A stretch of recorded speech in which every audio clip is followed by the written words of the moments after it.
Саламатсыздар, эфирде оқыму жаңалықтары, студияда мен Усимова Маргарет және мен әріптесім Төлебай Бекзат. Ағымдағы жылдың 4-5 наурыз күндері Мұхтар Әуезов атындағы Оңтүстік Қазақстан мемлекеттік университетінің жастар орталығы және Ақиқат жастар пікірсайыс орталығының ұйымдастыруымен жоғары және арнаулы оқу орындарының студенттері арасында елбасының Қазақстанның жаңғыруы, жаһандық бәсекеге қабілеттілік атты жолдауды қолдау мақсатында Қазақстанның болашағы, білімі мен бірлігі тұтас жастар атты оқу ректор кубогіне арналған республикалық пікірсайыс турнирі өтті. Бұл турнирдің мақсаты 31 қаңтардағы жолдауды қолдау, белсенді жастардың мәңгілік ел идеясы төңірегіндегі ойларын бір арнаға тоғыстыру, қазақ халқының ұлттық құндылықтары мен тарихын зерттеу арқылы жастар арасында кеңінен насихаттау. Турнирдің соңында ректор кубогына ие болған жеңімпаз арнайы сыйлықтармен марапатталды. Осы 20 оқу орнынан 100 шақты белсенді студенттердің басын қосып отыр. Бас мақсат студенттерді ұйымдастырып пікірталас турнирін өткізу. Ойлаймын, жастарға бұл үлкен көмек. Әрине қоғамда болып жатқан үлкен өзгерістерге жастар қатысу керек. Жастар осы біздің президенттің алдымызға қойған мақсаттарын орындайтын да, ары қарай дамытатын да бұл әрине біздің жастар. Ұлыстың ұлы күні, әз наурыз барша мұсылманның жаңа жылы. Наурызда жуанның жіңішкеріп, жіңішкенің үзілетін күні.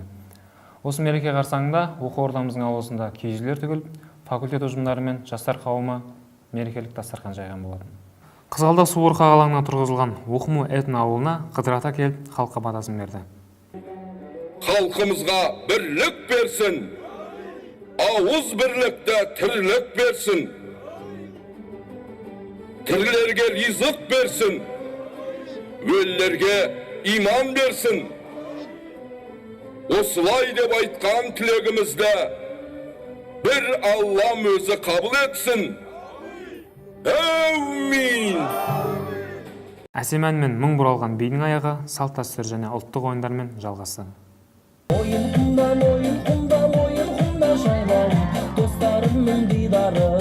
Салтанатты мерекелік кешті тамашалаған университет басшылығы әр киіз үйдің жайған дастарханынан дәм ауыз тиіп, университет ұжымын және студент жастарды Наурыз мейрамымен құттықтады.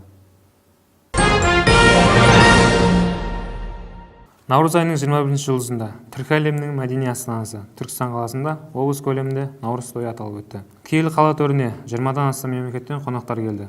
Аталған шарада біздің университет ұжымы да киіз үй шаңырағын көтерді. Жиын төрінде болған облыс әкімі Жансейіт Қансейітұлы барша оңтүстік жұртын және қонақтарды ұлттық мейрамымызбен құттықтады. Наурыз айының 17 жұлдызында университетіміздің әйелдер кеңесінің және ауыл шаруашылық ғылымдары жоғары мектебінің қыздар клубының ұйымдастыруымен қыз анадан көрмейінше өнеге алмас тақырыбында қажырлы еңбегімен елге танылып жүрген әйел аналармен кездесу өтті. Іс-шараны тәрбиесі және жастар саясат департаментінің директоры Ербол Байқонысов ашты. Университеттің әйелдер кеңесінің төрайымы Сатаева Ләззат іс-шараны кіріспе сөзбен бастады.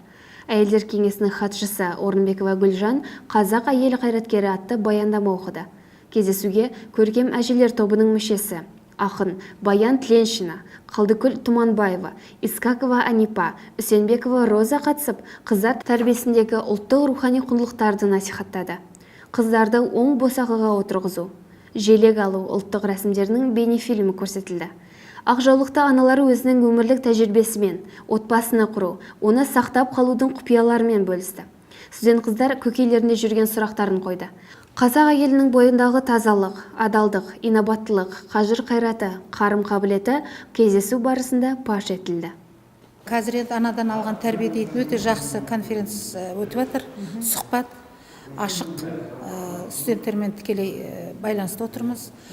Жаңа мен айттым, қызды эстрада әншілерінің өздері өлеңді айтып жатыр. Қызды 40 үйден тыю деп жаңа төрағалаймыз. Кеседен басқа ерін іштерге тимеген деп жатыр. Және де отбасы, ерке Есмахан айтпаш, отбасы бақыт отбасыдан басталады дегенде, осының бәрі осы жердегі оқып жатқан студенттерге жұғысты болсын. Бұл факультативтегі келген қыздарға айттық, бүгін естігендердің бәрін барған жерде айтыңдар деп. Маргарет, саған бір сүйінші айтқым келіп тұр. Қандай сүйінші? Университетіміздің мақтанышы студенті Жанбота Алдыбергенова жақында ғана Швейцарияда Айрола қаласында Фристайл акробатика спорт түрінен Еуропа кубогінде 3 алтын жүлдеге ие болды. Тамаша. Бекзат, олай болса, менің де саған айтар сүйіншім бар. Қандай? Түркі әлемінің Буранбел халықаралық би фестивалінде университетіміздің Қаракөз би ансамблі 2-ші орынды иеленді. Өте тамаша. Апталық жаңалықтар топтамасы осындай. Келесі кездескенше қош сау болыңыздар.